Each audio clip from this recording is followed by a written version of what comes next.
From totally misidentifying a character to thinking one's dead when they're actually still alive, and even wildly misunderstanding the tone of a widely mocked scene, these 10 video game moments probably aren't quite what you think. So let's take a look at them. As I'm Jules, this is WhatCulture.com, and these are 10 video game moments you've always misunderstood. Number 10. Raptor isn't the US president. Call of Duty Modern Warfare 2.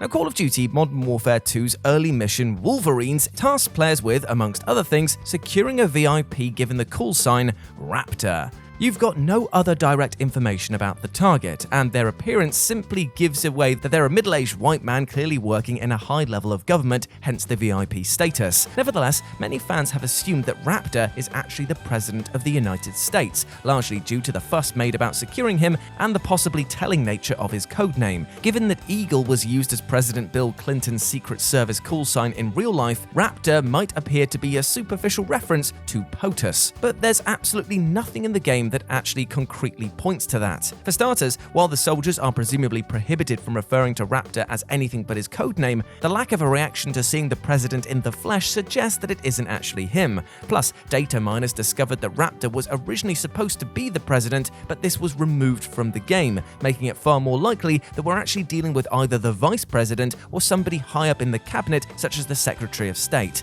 It's a cool idea from fans, but ultimately more wish fulfillment fantasy on their part. It ain't the president.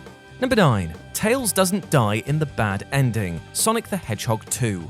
The 8-bit version of Sonic the Hedgehog 2 follows Sonic as he races to collect the 6 Chaos Emeralds in order to rescue his kidnapped pal Miles from the evil Dr. Robotnik. But this being a retro game as it is, merely beating it isn't good enough for a happy ending. And so those who fail to collect all of the Chaos Emeralds will get the mildly unsettling end sequence where Sonic stares up at the stars and sees Tails smiling back at them. Ever since its 1992 release, countless fans have interpreted this as signifying Tails' death, despite the fact that the good ending to the 8-bit version of Sonic 2 features both Sonic and Tails' smiling faces in the sky. Fans have been arguing the point for almost 30 years, but why would Tails be smiling if he was dead? And moreover, why would he have the exact same facial expression as when he 100% survives in the good ending? Sorry, but this one is pure bunk. At absolute worst, it just means that Tails is still captured by Robotnik. Number 8. It's a mockery of enhanced interrogation, not an endorsement. Grand Theft Auto 5. Perhaps the single most controversial mission in any Grand Theft Auto game is GTA 5's By the Book, where Trevor is instructed to torture a man to learn the whereabouts of an Azerbaijani man who the FIB claims has terrorist links. Players are forced to brutalize the man in order to discover the other's location, choosing from methods such as waterboarding, electrocution, ripping his teeth out with pliers, and then take control of Michael to fire a bullet through the man's head. The mission was massively divisive with critics and players alike, many of whom felt that it was a step too far into torture porn territory, and that the successful execution of an apparent terrorist sympathizer implied an endorsement of enhanced interrogation techniques. But if you pay much attention to the mission and its fallout, you'll realize it's actually the opposite. A Weasel News radio broadcast reveals that the man you tortured was actually an innocent philanthropist, and a newspaper confirms that he was a genuine credit to the community. Clearly, Rockstar were ripping to shreds the very idea of using torture to gain actionable intelligence. But you know what? It's pretty easily missed. Granted, the complaints about the torture sequence's extreme violence and its placement as a mandatory gameplay element are completely valid, but to deem Rockstar sympathetic to the US Army's fondness for illegal interrogation techniques is pretty incorrect. Number 7. Nuclear GANDHI isn't a glitch. Civilization. One of the most infamous legends in video games is that of Nuclear GANDHI, such that it even has its own damn Wikipedia page. The legend dictates that in the classic turn-based strategy game Civilization, a bug will eventually cause noted pacifist Mahatma Gandhi to, in a wildly out-of-character moment, go nuclear and fire all the nukes. Nuclear GANDHI went viral in 2012, 2 years after the release of Civilization 5, and its popularity as a meme did nothing to dissuade from its canonization as an actual fact. But when creator Sid Meier's memoir, A Life in Computer Games, was released a year later, it saw the man himself confirm that Nuclear GANDHI was in fact completely made up and never was the result of a glitch. The first game in which Gandhi was notably aggressive was actually Civilization 5, and it wasn't a glitch but instead a totally intentional joke nodding to the urban legend's widespread acceptance. Number 6. No, it isn't Solid Snake's virtual mission. Metal Gear Solid 3 Snake Eater. The Metal Gear Solid games are convoluted and confusing at the best of times, so fans can't really be blamed for misinterpreting a lot of Hideo Kojima's storytelling. But even so, that Metal Gear Solid 3 scene isn't quite what you think. In Snake Eater's opening cinematic, Major Zero explains the virtuous mission to Naked Snake, at which point Snake calls it the virtual mission before Zero corrects him. Pretty much ever since the game's 2005 release, the scene has promoted widespread belief from fans that Snake Eater is actually a VR mission being undertaken by Solid Snake in order to better understand his air quotes father. Those who believe the theory also point to the game over screen instead reading Time Paradox if Naked Snake or other franchise pivotal characters are killed before their time. It's almost as if the VR simulation needs Snake to stick to the facts. Now, it's a cute idea, but one which has been rejected by Kojima himself, and doesn't really vibe with anything that's happened in the series since. Still, there are many absolutely convinced that what we are playing in Snake Eater was a digital recreation of events, a virtual simulation for Solid Snake to hone his chops. Number 5. Some of the janky xenomorphs are actually blind. Aliens, Colonial Marines. There are many reasons to mock the woefully disappointing Aliens Colonial Marines, though there is admittedly one level which has received an over-the-odds drubbing on social media. The game's 5th level, The Raven, strips the player of their weapons and forces them to stealthily evade boiler xenomorphs, that is, blind aliens which can only detect you by the sounds that you make. Oh, and if they find you, they'll suicidally explode in the vicinity, showering acid blood all over the place. It's not a particularly fun level, but context-free clips of the mission have nevertheless been circulated around for almost a decade, indicating that the boiler's inability to see the player is not the result of the game's notoriously poor AI, but actually a part of the encounter design. Sure, the AI and animations are still piss poor throughout Colonial Marines, but this out-of-context dunking actually isn't earned at all. When the game has so much more for the players to laugh at, this statement is a low, misdirected blow. Number 4. Nina is Cortex's niece and not his daughter. Crash Twinsanity.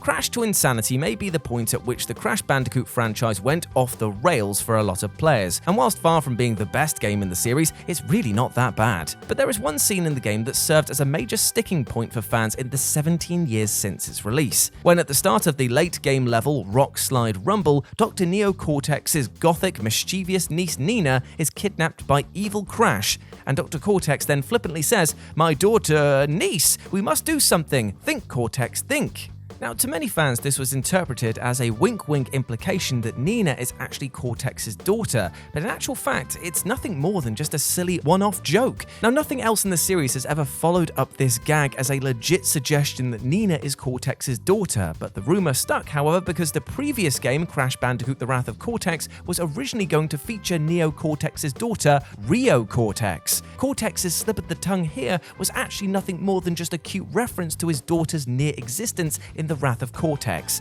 nothing more. Number 3. Luigi isn't a ghost. Luigi's Mansion.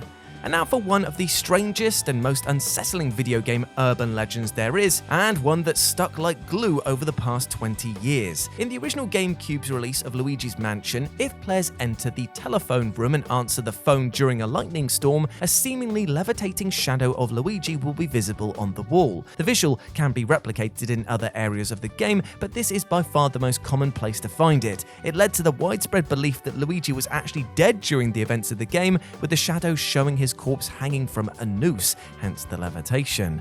While Luigi being dead wouldn't be thematically off-key in a game very much about death and spirits, it's very not on brand for a family-friendly game coming from Nintendo, especially if the suggestion is that he hanged himself. Nintendo responded by ensuring the shadow, effectively a lighting glitch, was removed from the 2018 3DS remake, basically confirming that it wasn't true at all. This wasn't the only time that Nintendo had to assure fans that Luigi wasn't dead. Hell, it wasn't the only time in 2018 they had to do it, because that summer a Nintendo Direct focused on Super Smash Bros. Ultimate showed a cinematic where Luigi died and his soul quite literally left his body. Amid further concerns from fans, Nintendo tweeted, "Luigi is okay."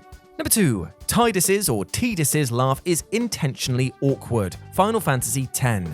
There's perhaps no single video game scene more infuriatingly misunderstood than the infamous Tidus or Tidus, depending on how you want to pronounce it, laughing scene from Final Fantasy X. The scene has been circulating online for years as an example of unintentionally stiff voice acting and poor writing, despite the fact that it's actually an example of neither. The crucial missing ingredient here, as ever, is context. So let's rectify that. You see, Tidus starts forcing a robotic laugh after a heart-to-heart with Yuna, where she explains that she practices smiling when she's unhappy, resulting in Tidus letting out a comically exaggerated, implausible seagull laugh at her encouragement. Yuna then starts fake laughing with Tidus until the pair start genuinely laughing from the absurdity of it all the while their pals look on in utter astonishment. Now, the scene is supposed to be goofy and awkward, a silly sliver of comic relief, but anyone who stumbled across a contextless clip online will simply assume that it's a case of atrocious voice acting in a dead serious moment. So there we go, we finally put that to rest. Doesn't mean that the scene is any more enjoyable because of it though, because my god man, it is grating. And number 1, Timmy and Tommy aren't blood relatives of Tom Nook. Animal Crossing.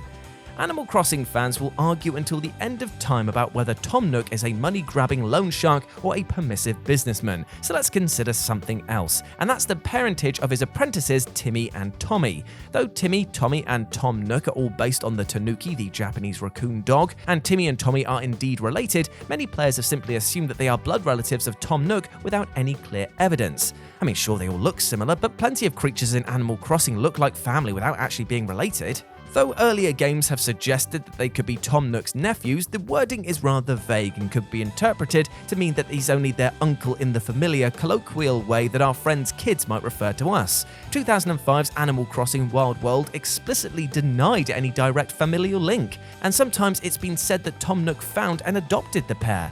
And so, at the absolute most, Timmy and Tommy could be said to be Tom's adoptive sons or nephews. The official Nintendo site, however, refers to Tom Nook not as their father, but as their mentor. And given that the site is relatively up to date, that's probably the best source to glean information from. And there we go, my friends. Those were 10 video game moments you've always misunderstood. I hope that you enjoyed that, and please let me know what you thought about it down in the comment section below. As always, I've been Jules. You can go follow me over on Twitter at RetroJ, or you can swing by Live and Let's Dice, where I do all of my board game stuff outside of work, and it'd be great to see you over there. But before I go, I just want to say one thing. Sometimes in life we can misunderstand one another through actions and words. But trust me, if you always go out there looking to build bridges instead of burning them, with love in your heart instead of hate, then those misunderstandings will be swept away and we can all continue together as a society. So big love to you, my friend. Treat yourself with love and respect, as well as your neighbour. As always, I've been Jules. You have been awesome. Never forget that, and I'll speak to you soon. Bye.